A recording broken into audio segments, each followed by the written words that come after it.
Hello! Today we are talking about the Corporate Transparency Act.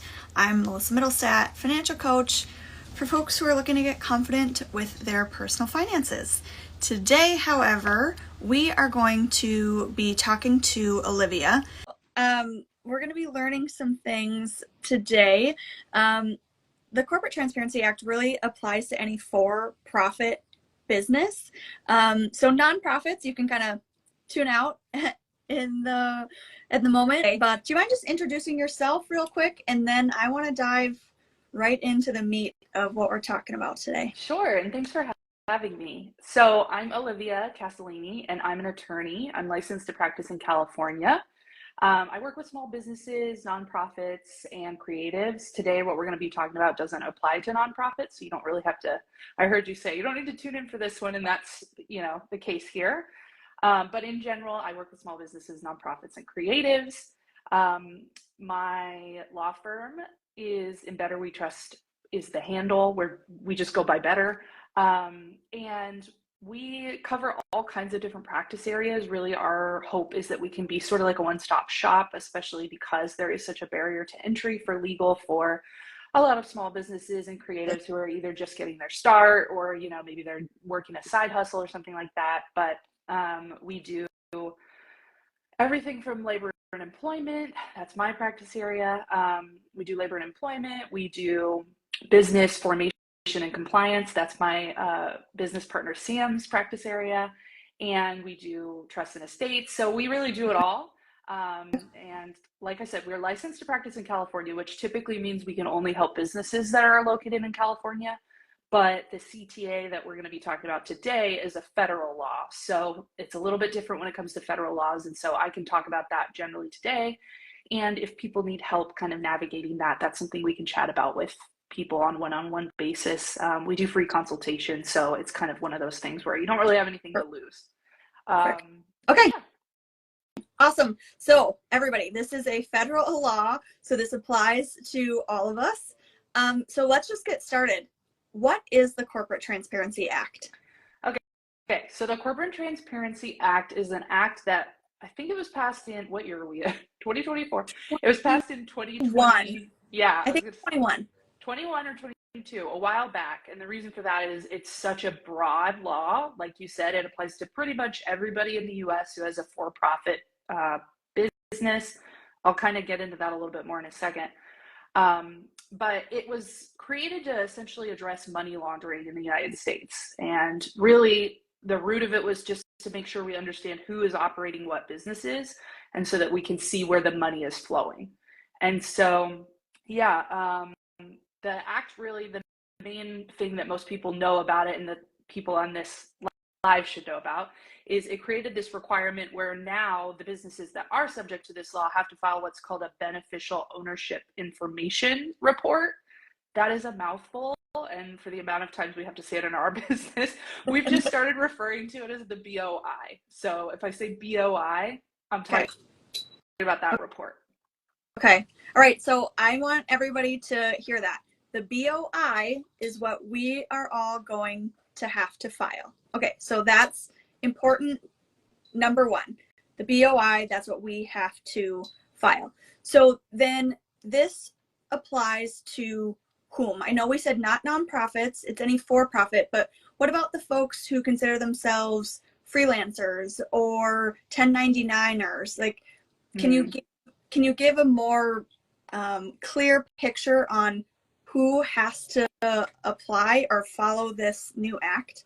Yeah, that's a great question. And I love how you kind of teed it up for me. So if you have filed any sort of paperwork with the Secretary of State or whatever the equivalent is in whatever state you're in to create your business, so you filed with essentially the highest government office, in those cases, you are more than likely going to need to file this BOI. If you're a freelancer and you're doing your business as a sole proprietorship or a partnership, those are two different types of business entities that don't get filed with the state. You just basically wake up, roll out of bed, and decide you want to practice, or I say practice because that's what we call it. You want to do business. Then because you're registered with the state, you're not going to be opted into this law. You're not going to be in any of the systems. So those people do not need to file the BOI. It's only if you are registered with the Secretary of State of your home state, wherever you are. And so the important thing to know is there are exemptions to this law, even if you are filed with your Secretary of State. The biggest one that comes to mind here is nonprofits. They are specifically exempt.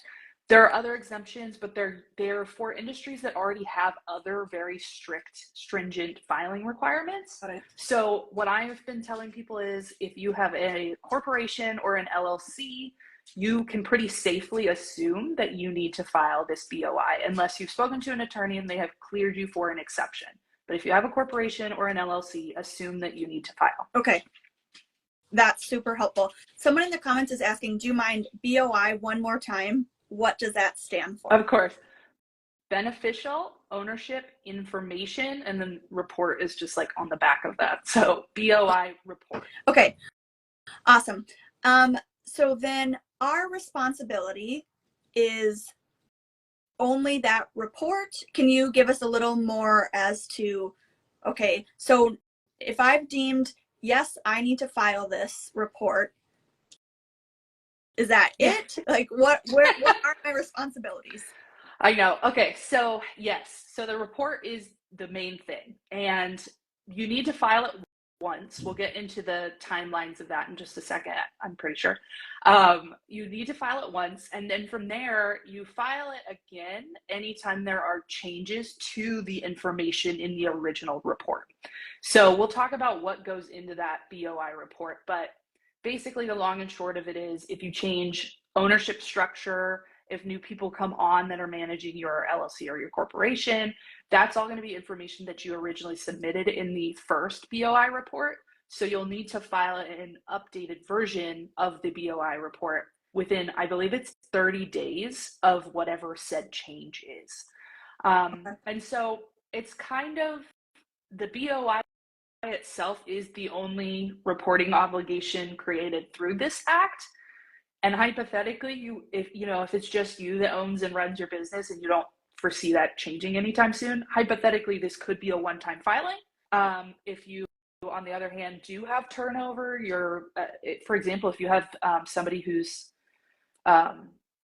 like a manager or a high-level executive or something like that, where there's turnover in that role, this could be something you're filing a lot more frequently. So it sort of depends on the business and how it operates. Okay, so if you are a single LLC, then most likely one time and done. However, if there are big changes made within your business operations, then you would maybe need to file again. Is that true? Yes. So that's a really good recap. And in general, this is why it is good to have an attorney, even if you don't speak to them very frequently. Yeah. This is what I tell people all the time, because I don't want this to sound super salesy. But, even if you can just have an attorney that you can just shoot a quick email of like, hey, I'm thinking I'm going to make this change to my business in the next few weeks, months, whatever. Can you just double check that there's not anything I'm missing from a high level?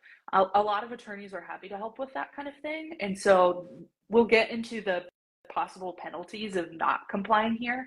The penalties are pretty steep though. So this is one of those things where you do just want to double check anytime you're kind of like, I'm not sure I understand what I'm doing here, just to make sure that you're not getting into trouble. So let's go right there. Let's talk penalties. If I ignore this and just go about my day and don't file the BOI, what can happen? Yeah, so there can be civil or criminal penalties pursued. My understanding here is it's going to be like pretty much every other law, where the severity of the penalty is kind of in line with the severity of the issue. So the possible civil penalties are up to, I believe it's $500 per day that you're late in doing your filing. So I don't know about you, but I don't want to throw around $500 because I didn't file paperwork. And this isn't one of the most complicated or time-consuming filings. So, take that with a grain of salt because I'm an attorney, and so we file things like that. Maybe to a regular average person, they're like, this is complicated. But that being said, there are options out there to get this filed pretty easily. So I wouldn't dilly-dally because nobody wants to be on the hook for $500 a day. The civil penalties are probably what I would expect are going to be assessed more often. The criminal penalties, I think, are going to be for big, egregious filing issues. And I believe the criminal penalty is up to $10,000, and I think it's 2 years in prison. Again, Okay.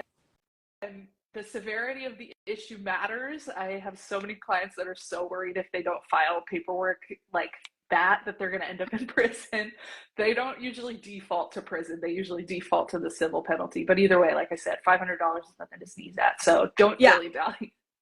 As your financial coach, I'm telling you, let's not throw $500 away if we don't have to, and let's file on time. So let's talk about what our timeline is and what the act is saying. How long do we have to get that BOI filed?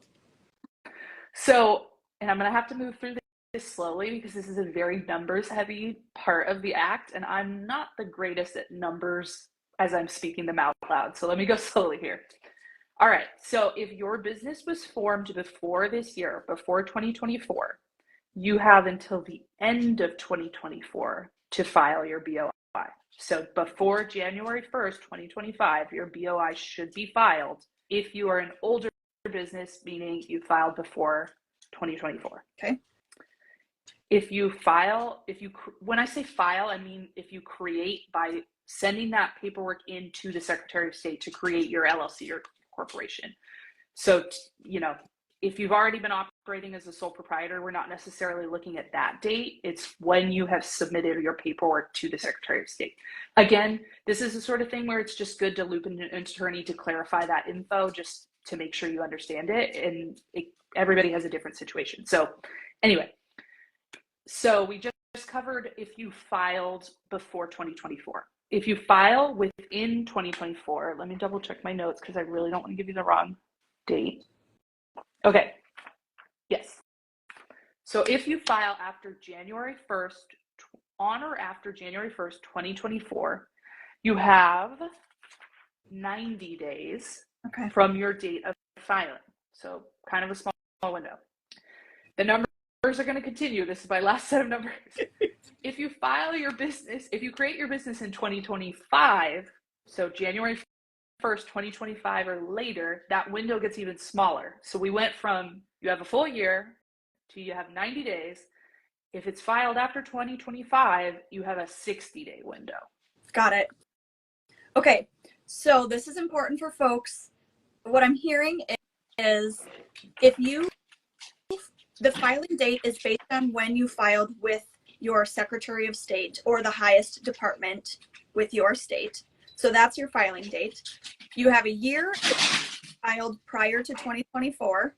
If you filed in 2024, you have 90 days. And if you file in 2025, you only have 60 days. Yes. So, okay. So, and Kit is asking, what if you formed in January 1st of 2022? So you'd fall into you have all of this year. Yeah. So until January 1st, 2025 to get your filing done. Is that accurate?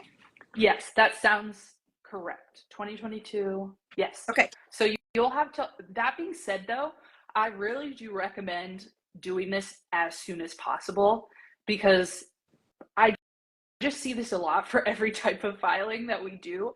It slips people's radar. It really does. And unless you are an insanely organized person, you probably have a lot of other things going in your business. As I said earlier, this is a relatively uncomplicated filing to do. You can potentially do it yourself. We can file it for our clients. We also are going to have a downloadable guide that people can do if they want to handle it themselves. So I just knock it out as soon as you can. Again, unless you're doing a lot of changes in your business, it might even be something you only have to file once. So just knock it out as soon as possible. Okay. So, this week for sure in the comments. Yeah, exactly. Yeah. So that's, so then now I want to say, so the form itself to file is indeed free. So if you're a DIYer and you're confident and you understand what you're reading, then by all means, you can file that form for free. But the reason we have Olivia here is their firm, they offer, like if you want to say, you know what, I want to leave the fine print to the lawyers. I want to make sure that they can check my filing date and that you have all of your ducks in a row.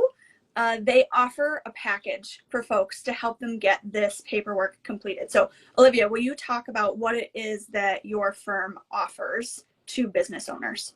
Yeah, and so before I even get into what we offer specifically, I've obviously said it a few times. The form's not terribly complicated, but we deal with all types of different people at our law firm. And so we have some people who are like, I could probably figure it out. I'd love to just have a quick PDF guide so I can walk myself through. I know what kind of info I need to gather ahead of time. And so we are going to have an option for that by the end of this week. There are also people who, when I say what the penalties are like, yikes, I am so terrified. I would rather you just handle this for me. And so we try to have different options for people, knowing they have different comfort levels, different price points, and things like that. So currently what we have available right now is basically we gather the info from people, that ask us to help with this. We gather the info that we know that we will have to include in that BOI.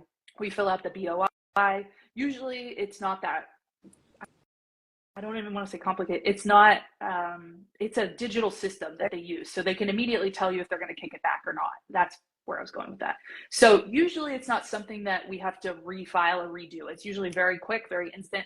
And then you're done. And we send you a receipt. We let you know, how all it's been filed and all that kind of stuff.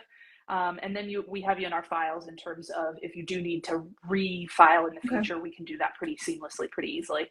But yeah, I mean, like you were saying, there's some people who are DIY friendly and feel comfortable and confident doing it. And if you are one of those people, just, make sure you do your research ahead of time in terms of what information you'll need to file. There's 2 different ways you can file right now through FinCEN, the government agency that you file this through. You can file via PDF or you can use their online form. The PDF is great for gathering the info, I would say, especially if you need to kind of like run around and grab that info from different people, because you can save it and come back to it. If you submit that PDF, though, you want to make sure that the info you put in the PDF actually saves. So that one's a little risky for that reason. And then the electronic filing service that you can use as an alternative to the PDF option, you can't save it and come back. So it's sort of, the 2 options are, useful for different types of people and different types of info gathering. But yeah, I feel like that was much more information than what you're asking for. Sorry. No, you're good. So to summarize, you can do it PDF or you could do it online. It really kind of depends on, do you have the information readily available, and careful with the PDF to make sure it saves. Is that a good summary? Yeah, it is. And there's a comment that I just saw come through from Kit, and it's a really good question. So Kit was asking, you file through your Secretary of State or the IRS? And so neither. You file through a government agency called FinCEN. It's FINCEN, and I never remember what it stands for, but it's like financial crimes something. Yeah, something. Financial Crimes Enforcement Network. Yeah, so I don't even know what the CEN is. I don't know. To be fair, we have not personally had to use FinCEN's programs until this law, because a lot of that has had to apply to like companies that have publicly traded securities and stuff like that. Anyway, FinCEN is actually the agency that you file through. And I think this is a great question, because I do want to say that FinCEN actually has a notice on their website right now to not provide any of this information through a different website, or if you get a mailing, this is crucial. If you get something in the mail, physical snail mail, that's not from FinCEN. FinCEN is not sending out notices through snail mail. So the information they're gathering is ripe for scammers to try to steal from you. Be very, very careful if you're going to file this yourself that you are on the right website. Part of why we're making that PDF guide is because it's kind of hard to say out loud over a live, like what the URL is for that website, but we have that URL typed out on the PDF so you can see it, you know you're going to the right website. There's also a few other things you can look out for in general when you're trying to figure out if you are on a government website. But this information that they're going to be asking for is going to be like, who owns your company? How much of the company do they own? You know, what's their email? Or I don't actually know if they ask your email. I don't think they do. What's your home address, mailing address, that kind of thing. So that's why I say it's valuable info. This is an area, we see it with other filings all the time where scammers will send all kinds of things to try to get that info from you or to charge you like thousands of dollars to file this.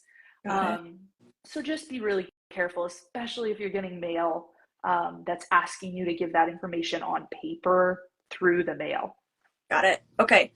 You're right. We need to be careful of the scammers. I'm sure they saw that this law was in act and they had already come up with plans to get their hands on this information. So, okay, that's a very good warning. If folks want to work with you or to get more information or even get your PDF guide, what's the best place to find you? Okay, so you can send us an email. The email is Bertie, and that's BERTIE, like short for Albert or Robert or something like that. Bertie at inbetterwetrust.com.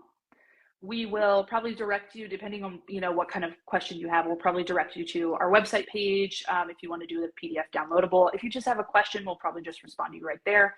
And if you want to do a consultation with us, the Bertie email address is who to talk to because they'll get you all set up.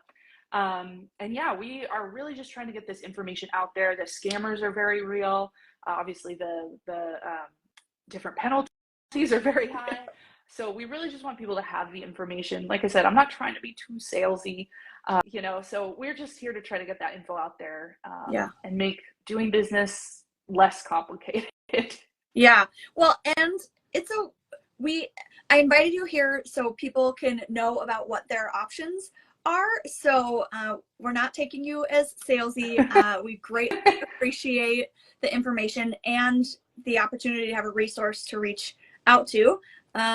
If we decide that we either want to do this ourselves or we'd like to loop in a lawyer. So thank you so very much for joining us today. Greatly appreciated.